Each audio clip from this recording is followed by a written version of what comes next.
As the title indicates, there was a time when liberals were not crazy. Join me in the struggle for knowledge, the battle for truth. I'm Stephen Arms, and welcome to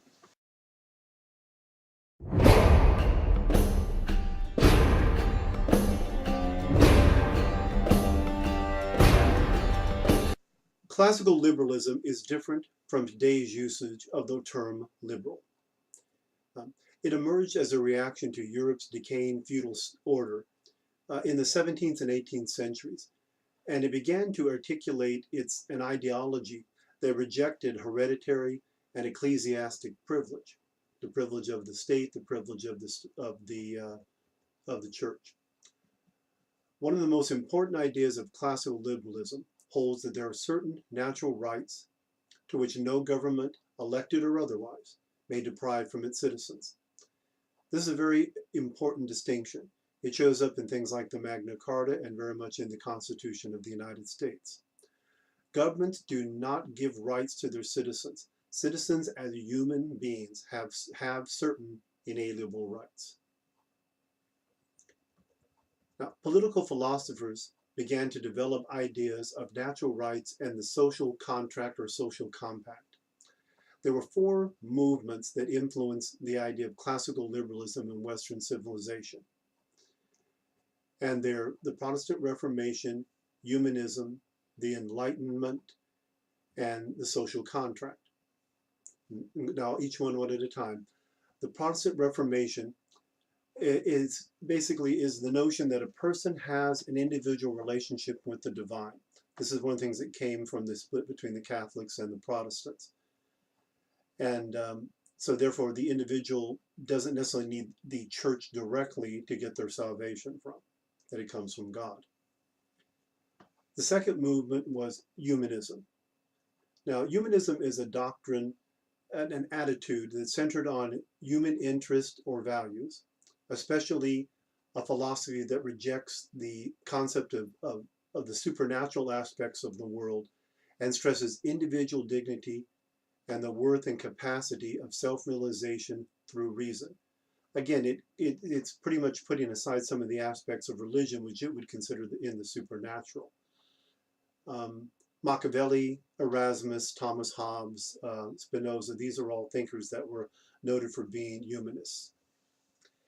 Now, the third one again is the Enlightenment. The Enlightenment is a broad movement over the period of the 16th and 17th and into the 1800s.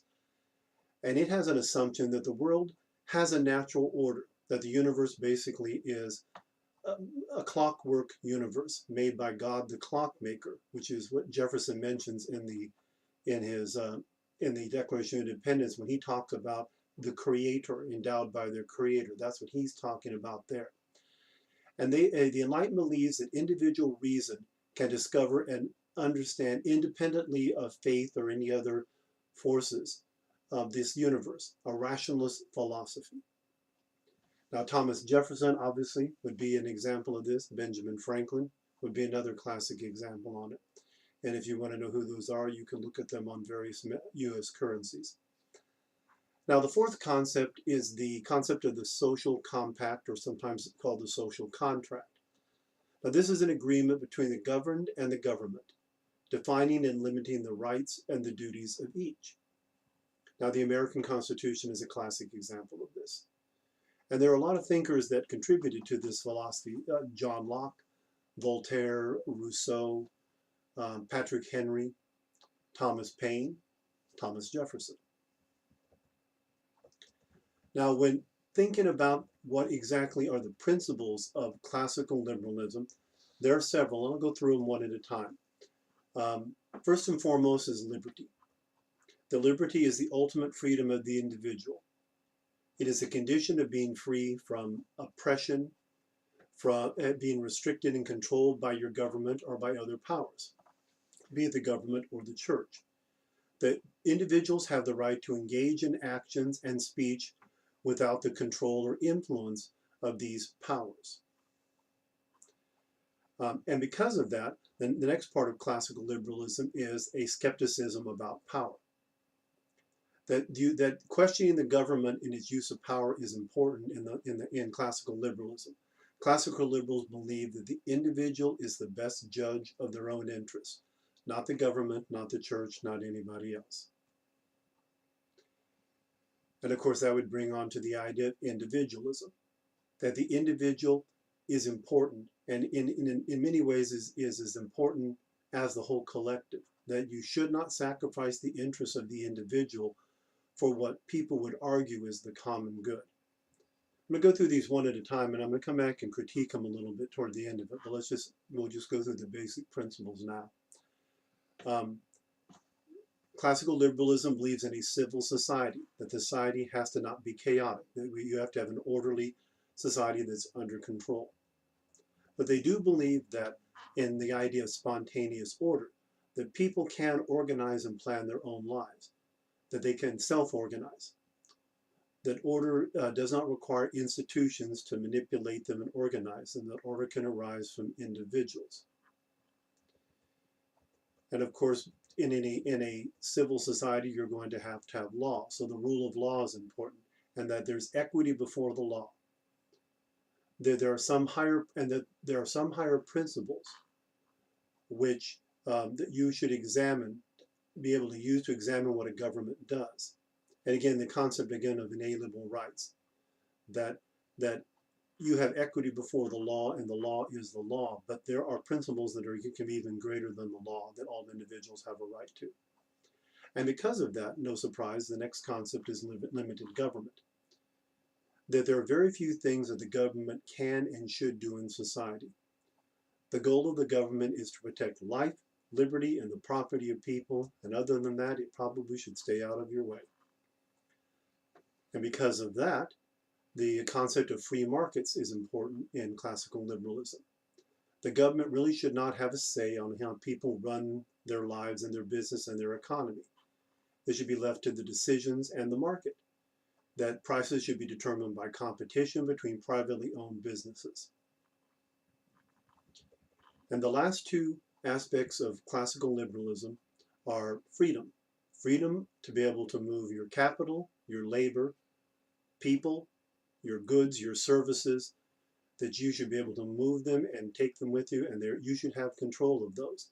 And most importantly is the idea of freedom of the movement of ideas. And the last aspect is tolerance, that you should have a sympathy for the beliefs and practices of those who differ from you, or the ones whose ideas conflict with your own.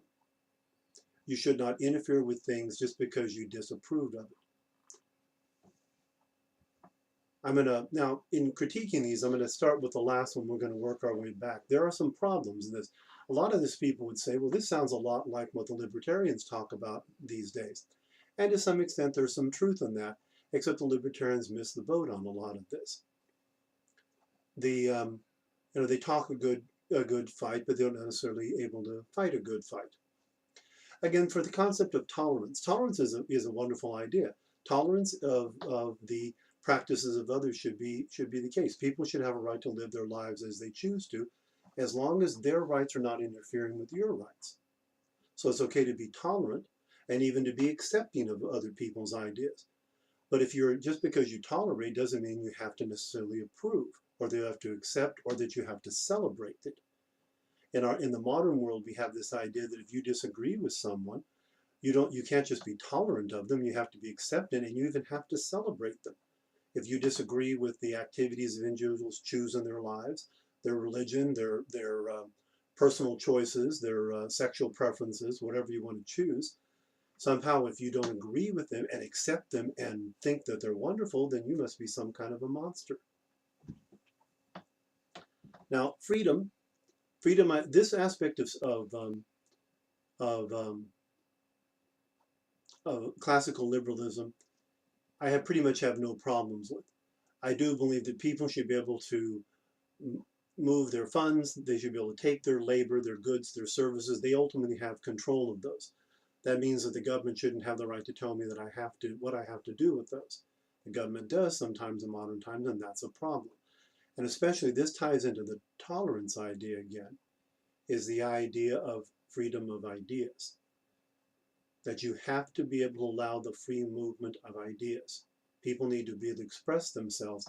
And you cannot truly have freedom of speech. You cannot have freedom of movement of ideas unless you're willing to deal with the aspects of offending people.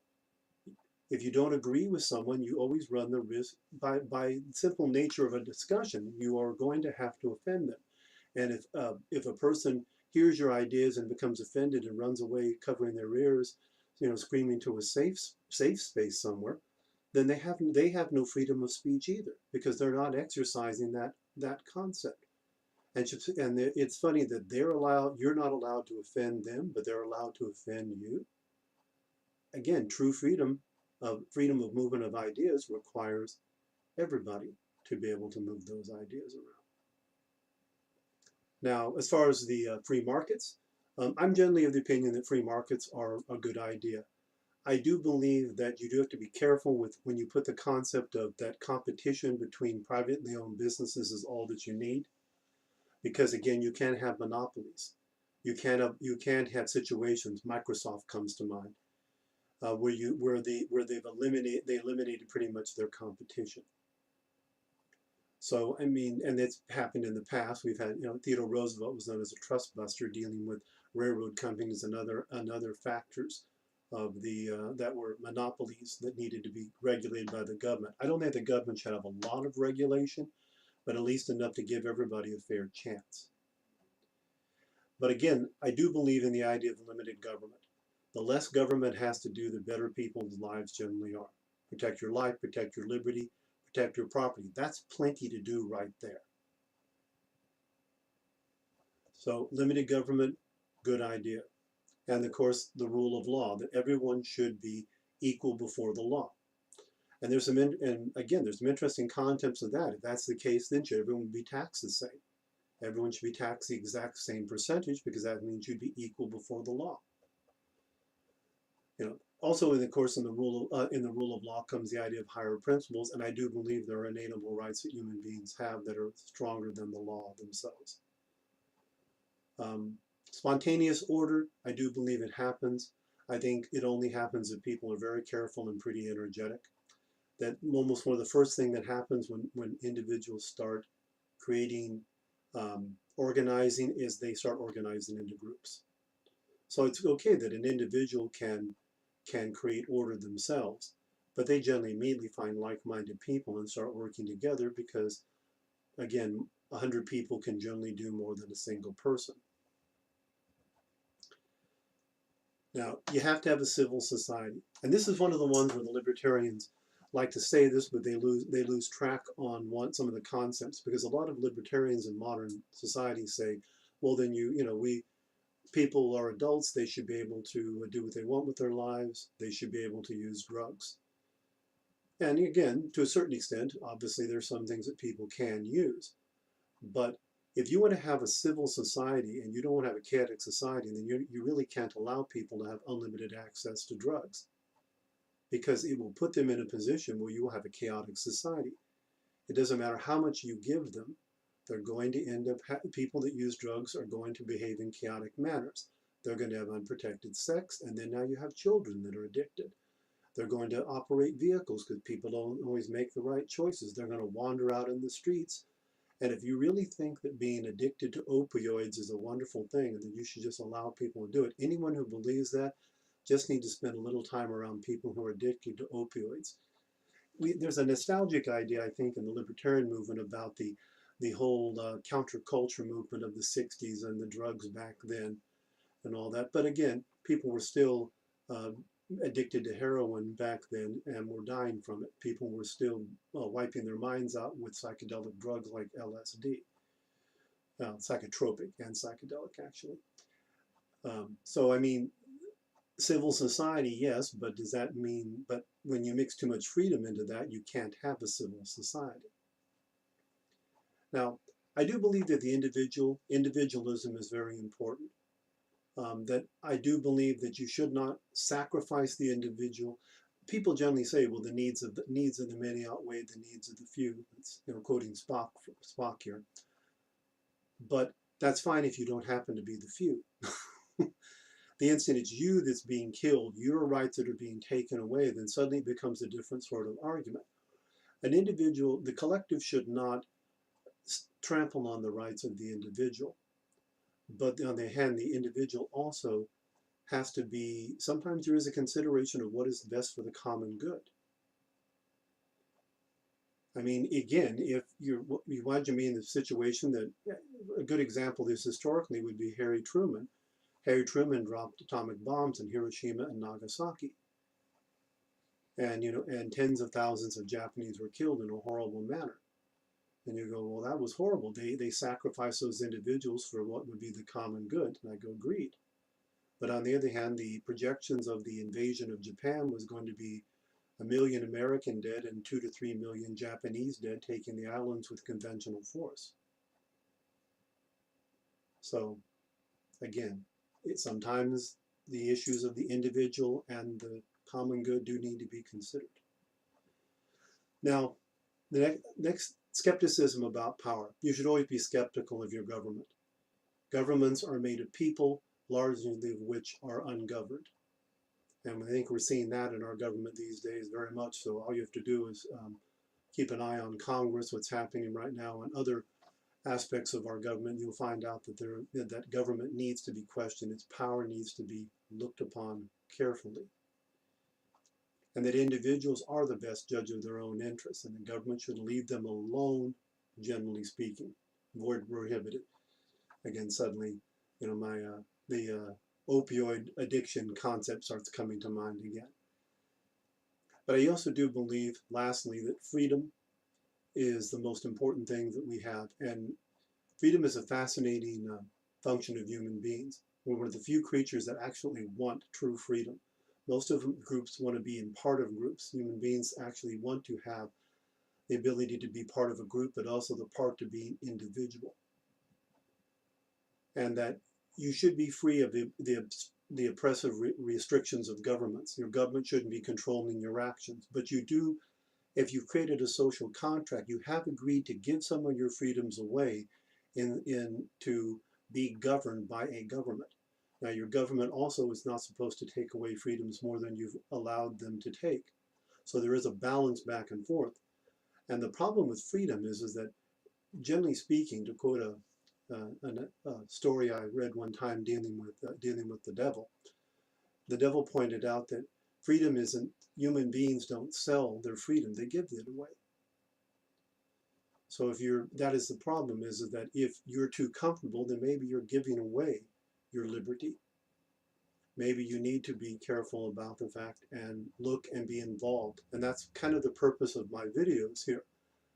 I'm wanting you to be part of this struggle to find knowledge and the battle to find truth. So let me know what you thought about this video. And then, of course, you can like and subscribe and do all the things that will make it so that we can make more videos in the future. And so I will tell you in the end, battle on.